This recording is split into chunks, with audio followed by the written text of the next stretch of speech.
করলেন যে এখন ওই একজন সাইড দিতে গিয়া আমার ভাঙিয়ে গেছে রোডে সাইড দিতে গিয়া আমার যাত্রী সহ আমি আর সাইড দিতে গিয়া আমি তো সিগন্যালের মুখে কেউ সাইড চায় নাই আপনার বক্তব্যটা দিয়েন একটু, আমি ওনার কথাটা নেই। হ্যাঁ, এখন উনি তো আপনার নগদ অর্থ নিতে চাচ্ছে না, কি করবেন বলেন?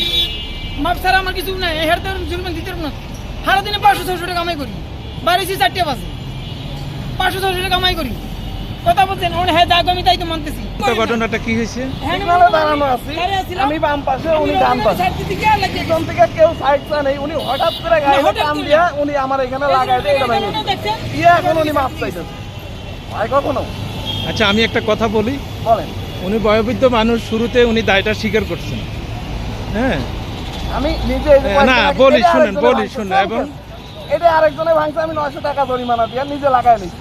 এখন রেগুলার যদি একজন করে মাপ চায়, আমি কয়জনকে মাপ করবো বলেন?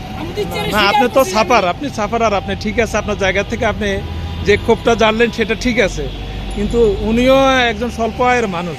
হ্যাঁ, আমিও স্বল্প আয়ের মানুষ, ঠিক আছে। এখন উনি যেহেতু দায়টা স্বীকার করছেন,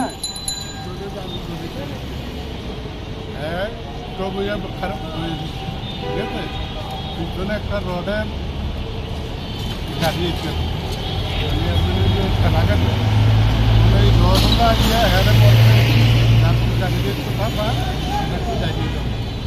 এর আগে হ্যাঁ দাঁড়ানো আর এর সাথে ওই রডের গাড়িটা যখন পড়ছে, আপনি একটু কথা একটু দাঁড়িয়ে এখন কম্প্রোমাইজের মাধ্যমে তো একটা সমঝোতায় পৌঁছতে হবে। হ্যাঁ, আমি উনি 100 টাকা দিতে চাইছেন, কাকু 100 টাকা দিলে এটা হবে না তো। জিনিস দেখেন, এটা আমার নতুন, করা? এটা আমার নতুন, দেখেন এই জিনিসটা নতুন, এই জিনিসটা আলাদা আছে কিনা। এই জিনিসটা ওই সেম কেস, সিগন্যালের পাশে দাঁড়ায় আছি, আইসা মনে করেন যে এটা লাগাই দিল, ভাঙিয়ে দিল, আমি ওনাকে মাফ করছি 900 টাকা দিয়ে, আমি এটা লাগাইছি। এখন আজকে যদি আবার ওনারে এটা মাফ করি, আমার 900 টাকা, আজকেও 900 টাকা দিতে হবে। মানে পূর্বে আরেকটা ভাঙাতে ওনার মধ্যে ভীষণভাবে ক্ষোভ বিরাজ করতেছে আর কি। আমি আপনার বলি, আমার যাত্রী ছিল, আমি কিন্তু এর পাশেই ছিলাম, মানে রোডের গাড়ি ধাক্কা দিয়া আমি বলছি আমি একটু ডাইনে যাবো, আমি সেই মনে মতো ছাড় দিছি, নাহলে ওভারটেক করি নাই, ওভারটেক করিনি। তার আমার কাছে ওনার একটু বেশি সরল মনে হইতেছে, দেখেন কোনো কনসিডার করা যায় কিনা। আমার একদম স্টপ গাড়ি, উনি আইসা লাগাই দিল। আমার যদি গাড়িটা রানিং থাকতো তাহলে না আমি মানতাম যে আমার গাড়িটা। আচ্ছা, আমার 30 সেকেন্ড একটু কথা নেন। উনি যেহেতু বয়োবৃদ্ধ মানুষ এবং খুব সরলভাবে উনি দায়টা স্বীকার করছেন, আর এখন এখানে হয়তো বাকবিতণ্ডা জড়াবে, নতি কথা হবে, বেলা শেষে যদি সমাধানটা না আসে দুইজনের জন্য এই বিষয়টা দুঃখজনক হবে। হ্যাঁ, এখন কি করা, সহজে একটা সমাধান আপনি বের করেন, যেহেতু উনি আপনার উপর। আমি 100-200 টাকা দিই, আমি তো বললাম যে আমার টাকার দরকার নেই, আপনি জিনিসটা আমার চেঞ্জ করে দেন। ভাঙছেন যেটা ভাঙছেন, আমার কিন্তু ওইটা চেঞ্জ করে দেন। ওনার ব্যাপারটা তো আবার বিবেচনা, ভুল তো হয়ে গেছে। আমিও গরিব মানুষ, উনি গরিব মানুষ, আমিও গরিব মানুষ। আঙ্কেল, আপনি এক কাজ করেন, 200 টাকা দিয়ে দেন বাইকে, দেন দিয়ে দেন, সমঝোতার প্রয়োজন তো না। উনার বাইকে দেন, বাইকে দেন। 200 টাকা নেব না, আমি 200 টাকা আপনাকে দেব না।